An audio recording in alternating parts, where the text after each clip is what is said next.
Hello, my fellow Americans, and thank you for joining me for another day of peace and freedom here in the United States of America. America, with all the universities and institutions it possesses and cherishes, the power to educate, has lost its way as personal wealth. I was once asked by a young man some time ago what I thought about television. I simply mentioned television is a mirror of who we are. It reflects our intelligence, education, and character as a people and as a nation. I had failed to mention television also has the power to influence.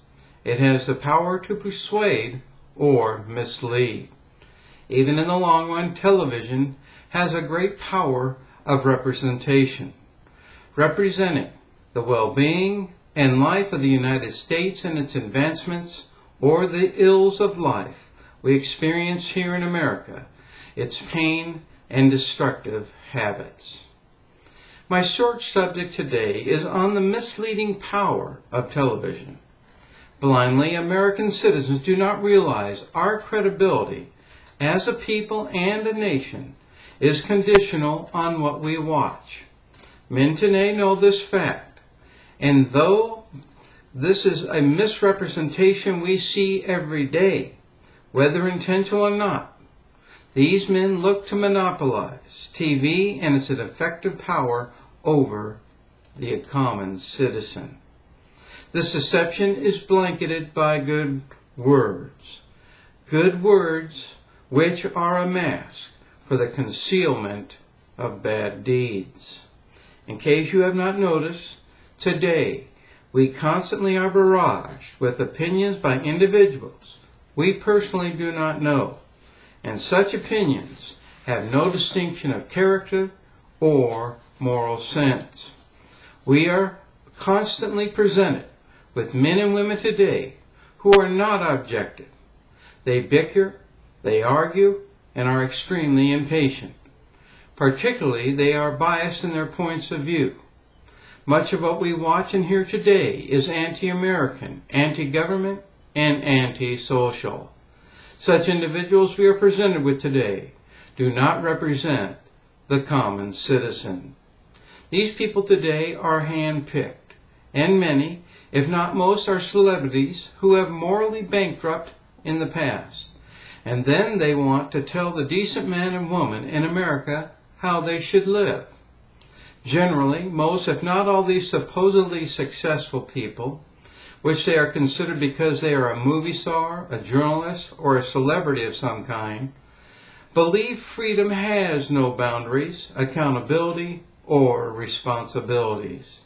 There is no respect in their tone of voice, and their representations are not based on fact, but what they believe to be a high opinion their educated minds think America needs to hear.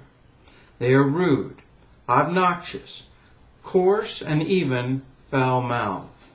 Perhaps most television watchers have forgotten what civics taught us in our schools, that instinctively resisting the view that the power to mislead in television is a spear that resembles the character of a nation.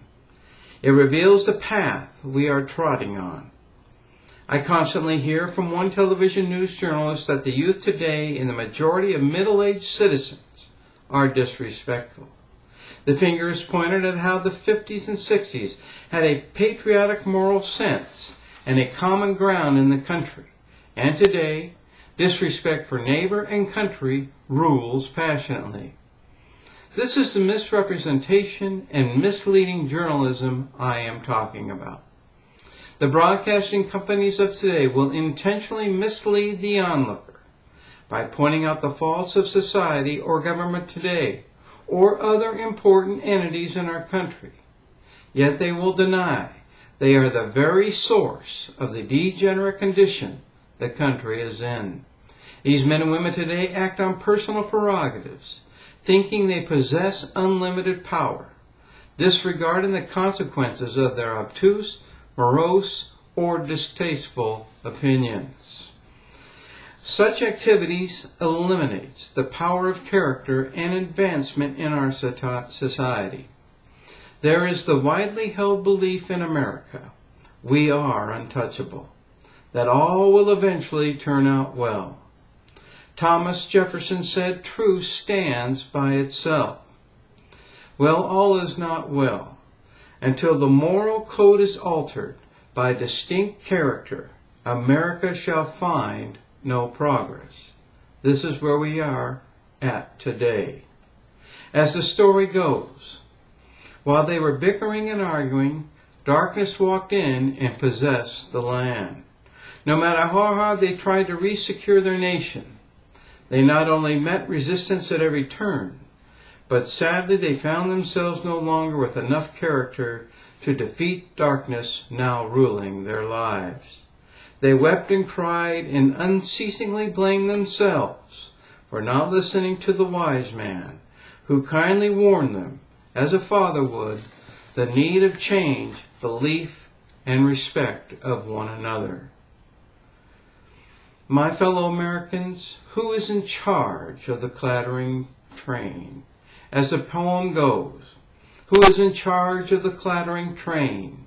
The axles creak and the couplings strain, and the pace is hot and the points are near, and sleep has deadened the driver's ear, and the signals flash through the night in vain, for death is in charge of the clattering train. Let history record. This is May 2013, and these are the times we are living in. God bless you, and God bless the United States of America.